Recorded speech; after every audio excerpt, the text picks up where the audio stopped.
കഴിഞ്ഞൊരു 3 പതിറ്റാണ്ടായിട്ട് തന്നെ മനുഷ്യ സ്വഭാവത്തിൽ മാറ്റങ്ങൾ വരുന്നുണ്ട്. അതിൻ്റെ ഒരു പ്രധാന കാരണം ഡിജിറ്റൽ വിപ്ലവമാണ്. 30 വർഷത്തിന് മുൻപുള്ള ഒരു ശരാശരി ഒരു യുവാവിന് സിനിമ കാണണമെന്ന് ആഗ്രഹമുണ്ടെങ്കിൽ സിനിമാ തിയേറ്ററിൽ പോയി ക്യൂ നിന്ന് ടിക്കറ്റ് എടുക്കുകയോ റിസർവ് ചെയ്യുകയോ ചെയ്യേ രക്ഷയുള്ളൂ. ഹോട്ടലിൽ പോയി ഭക്ഷണം കഴിക്കണമെന്നുണ്ടെങ്കിൽ അവിടെ നിന്നാലേ പറ്റൂ.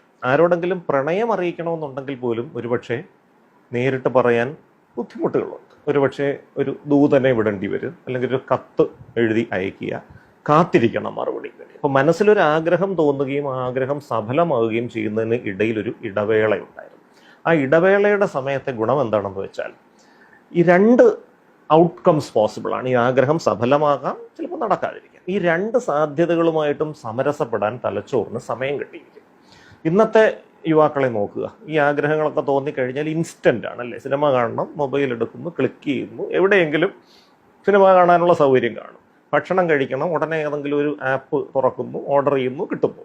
ആരോടെങ്കിലും ഇഷ്ടമുണ്ടെങ്കിൽ അങ്ങോട്ടൊരു ടെക്സ്റ്റ് ഇടുന്നു, തിരിച്ചുടനെ മറുപടി വരുന്നു. അപ്പോൾ ആഗ്രഹം തോന്നുന്നതും സഫലമാകുന്നതും തമ്മിലുള്ള ഇടവേള ഇല്ലാതാവുമ്പോൾ ആഗ്രഹം നടക്കാതെ വരാം എന്ന ന്യായമായ സാധ്യതയുമായിട്ട് സമരസപ്പെടാൻ നമ്മുടെ തലച്ചോറിന് കഴിയാതെ വരുന്നു. ഇങ്ങനെ വരുമ്പോൾ മനുഷ്യ സ്വഭാവത്തിൽ ഇമ്പൾസിവിറ്റി, എടുത്തുചാട്ടം, ഇംപേഷ്യൻസ്, അക്ഷമ എന്നിവ കൂടി വരികയാണ്.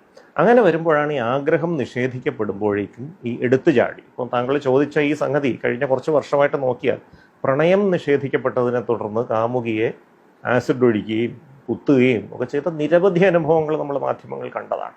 പണ്ടൊന്നും ഇത്രത്തോളം കാര്യങ്ങളില്ലായിരുന്നു. പണ്ട് ചങ്ങമ്പുഴയുടെ രമണനെ പോലെ സ്വന്തം ജീവന് ഹാനി വരുന്ന കാര്യങ്ങളിലേക്ക് ആൾക്കാർ പോയിട്ടുണ്ട്. പക്ഷേ ഈ മറുവശത്തുള്ള ആളിനെ കൊന്നുകളയുക എന്ന് പറയുന്ന അവസ്ഥയിലേക്ക് അത് ഈ എടുത്തുചാട്ട സ്വഭാവത്തിൻ്റെ, ഈ ഇമ്പൾസിവിറ്റിയുടെ ഒരു പ്രതിഫലനമാണ്. ഇതിനെ എരുതിയിൽ എണ്ണയൊഴിക്കുന്നൊരു ഘടകമാണ് ലഹരി.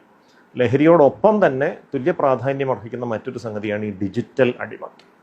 ഈ ഡിജിറ്റൽ അടിമത്വവും ലഹരിയും തുല്യമായ പ്രശ്നങ്ങളുണ്ടാക്കും. ഇപ്പോൾ ലഹരി ഒരുപക്ഷെ തലച്ചോറിലെ ഡോപ്പമിൻ എന്ന കെമിക്കലിൻ്റെ അളവ് വർദ്ധിപ്പിക്കുമ്പോൾ നമ്മുടെ ആത്മനിയന്ത്രണം നഷ്ടപ്പെടുന്നൊരു അവസ്ഥ വരാം. അത് എന്താണോ മനസ്സിൽ തോന്നിയത്, ഇപ്പോൾ നമുക്ക് മറ്റൊരാളോട് ദേഷ്യം തോന്നുമ്പോൾ ചിലപ്പോൾ അയാളെ ചീത്ത വിളിക്കാനോ അടിക്കാനോ ഒക്കെ തോന്നിയെന്നിരിക്കാം. പക്ഷേ നമ്മുടെ പ്രീ ഫ്രോണ്ടൽ കോർട്ടെക്സ് എന്ന് പറയുന്ന തലച്ചോറിൻ്റെ മുൻഭാഗം നമുക്ക് ആത്മനിയന്ത്രണം പ്രദാനം ചെയ്യുന്നു. ഇയാളെ പോയി അടിക്കുകയോ ചീത്ത വിളിക്കുകയോ ചെയ്താൽ അതൊരു ക്രിമിനൽ കേസാകാം, അത് നമുക്ക് ബുദ്ധിമുട്ടാകും എന്നുള്ളൊരു വിവേകം വരുന്നതോടുകൂടി നമ്മൾ സ്വയം നിയന്ത്രിക്കും. പക്ഷേ ഈ ലഹരികൾ ഉപയോഗിക്കുമ്പോൾ ഈ പറഞ്ഞ പ്രീ ഫ്രോണ്ടൽ കോർട്ടെക്സിൻ്റെയും മറ്റും പ്രവർത്തനങ്ങളെ അത് ബാധിക്കുമ്പോൾ ഈ ആത്മനിയന്ത്രണം നഷ്ടപ്പെടുകയാണ്. അപ്പം അങ്ങനെ വരുമ്പോൾ എന്താണോ മനസ്സിൽ തോന്നുന്നത് അത് ഒരു നിയന്ത്രണവും ഇല്ലാതെ അതേപടി പ്രകടിപ്പിക്കുന്ന ഒരു അവസ്ഥയിലേക്ക് കാര്യങ്ങൾ എത്തിച്ചേരുകയാണ്. അപ്പോൾ ഈ ലഹരിക്ക് തീർച്ചയായിട്ടും ഒരു റോളുണ്ട്. മണിക്കൂറുകളോളം ഈ ഡിജിറ്റൽ ഉപകരണങ്ങളുടെ മുൻപിലിരുന്ന് സാമൂഹ്യ വിച്ഛേദനം അല്ലെങ്കിൽ സോഷ്യൽ ഡിസ്കണക്ഷൻ സംഭവിക്കുന്ന കുട്ടികളിലും ഈ എടുത്തുചാട്ട സ്വഭാവം കൂടുതലാണ്. പ്രത്യേകിച്ച് മണിക്കൂറുകളോളം ഈ ചടുലമായ വേഗത്തിലുള്ള ദൃശ്യങ്ങൾ മൊബൈലിലും മറ്റും കാണുന്ന കുട്ടികളിൽ സ്വഭാവത്തിലും ഒരു ശ്രദ്ധക്കുറവും എടുത്തുചാട്ട സ്വഭാവവും കൂടാൻ സാധ്യതയുണ്ട്. ഇതോടൊപ്പം തന്നെ ഇപ്പോൾ ജീവിത നിപുണതകൾ അല്ലെങ്കിൽ ലൈഫ് സ്കിൽസ് എന്നൊരു സംഗതിയുണ്ട്.